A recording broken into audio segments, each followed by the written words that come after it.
आपको दावे के साथ मैं कह रहा हूँ कि बहुत जल्दी मैं बेल करा उसको बाहर। एक हफ्ते के अंदर उनको बाहर नहीं, समय तो इसमें ले चुकी वहाँ पर नहीं, लेकिन 1-1.5 महीना के अंदर में वो बाहर होंगे। बहुत धाराएं लगी है, कितना मुश्किल इनके लिए हो सकता है? धारा कौन कौन सी है ये बता आजकल एक फैशन हो गया है। हाँ। लड़का लड़की लिविंग रिलेशन में दोस्ती करेंगे। हाँ। 3 साल 4 साल साथ में रहेंगे। हाँ। तो उस टाइम में कुछ नहीं होगा, और जरा सा खटपट होगा तो रेप का इल्जाम लगाएंगे, लड़का जेल जाता ठीक है। है। रोशन रोही के मामले में आपने देखा था। जी।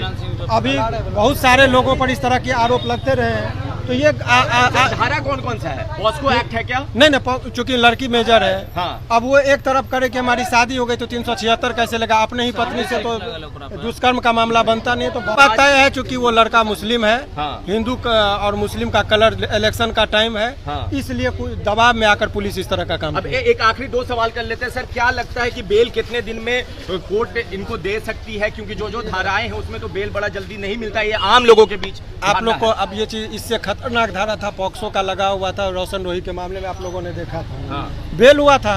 और हमारे साथ वकील साहब मौजूद हैं, यही वकील हैं मनी मेराज के मामले में। क्या हुआ है सर पूरा ये मामला? पूरी तरीके से अब स्पष्ट हो गया कि ये निर्दोष थे, इनको फंसाया गया था। डॉक्टर मजिस्ट्रेट साहब हैं, वो बहुत ही विद्वान है। सुनील सर जो है एसीजीएम साहब ने, उन्होंने बहुत ही बारीकी से सारे चीजों को देखा। इसको एफआईआर को देखने से ही लगता है कि वो फंसाया गया है। अब बेल के लिए उन्होंने कहा कि चूंकि यहाँ से तो इनको भेजने का था, चूंकि केस यहाँ था नहीं, उस बिंदु पर हो गया गाजियाबाद। अभी हम लोग निकलेंगे गाजियाबाद से बेल मिलेगी।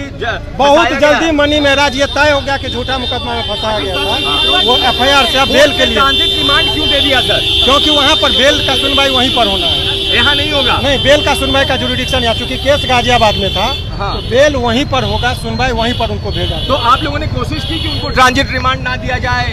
अभी तक रोके थे, आपको देखे रात से 2 बजे से कल दिन से अभी तक में। हाँ। तो अल्टीमेटली वहाँ पर जो लेटर नहीं था इसके पास, हाँ। ये बैक डेट में लेटर बनाया। तो ये सुप्रीम कोर्ट में और हाई कोर्ट में हम लोग दिखाएंगे कि ये बाद में जाकर डॉक्यूमेंट्स बना के इनको गिरफ्तार कर रहे हैं। तो ये जज साहब ने वो सारी चीजें तो यहाँ भी देखी होंगी। जज साहब का ये ट्रांजिट रिमांड है, सबकी शक्ति होती है। क्योंकि ये इनको यही देखना था कि प्रॉपर डॉक्यूमेंट्स है कि नहीं है। अगर वो रास्ते में जाता, इसके साथ मारपीट होती, कुछ अनहोनी हो जाता तो किसके जिम्मेदारी होती? इसलिए टोटल हमने मेडिकल चेकअप करवा दिया कि देखिए कोई भी शरीर पर, कोई भी बदन पर चोट का, जख्म का निशान नहीं है। अगर रास्ते में कुछ भी होती है तो जो पुलिस, उनका सिग्नेचर लिया गया, जो पदाधिकारी जाएंगे सबका आई कार्ड लिया गया कि आप सारे, आपकी जिम्मेदारी है। और इनको 48 घंटा 24 घंटा चूंकि जाने का भी समय का बताया गया है। कल इनकी पेशी कोर्ट में गाजियाबाद में होगी और परसों हम लोग बेल के लिए आवेदन करेंगे। बहुत जल्दी मनी मेराज आपके बीच में जाएंगे गाजियाबाद, निश्चित तौर पर गाजियाबाद। अब ये बताइए कि जो धाराएं लगी है, कितना मुश्किल इनके लिए हो सकता है? धारा कौन कौन सी है ये बता दीजिए। आजकल एक फैशन हो गया है। हाँ। लड़का लड़की लिविंग रिलेशन में दोस्ती करेंगे। हाँ।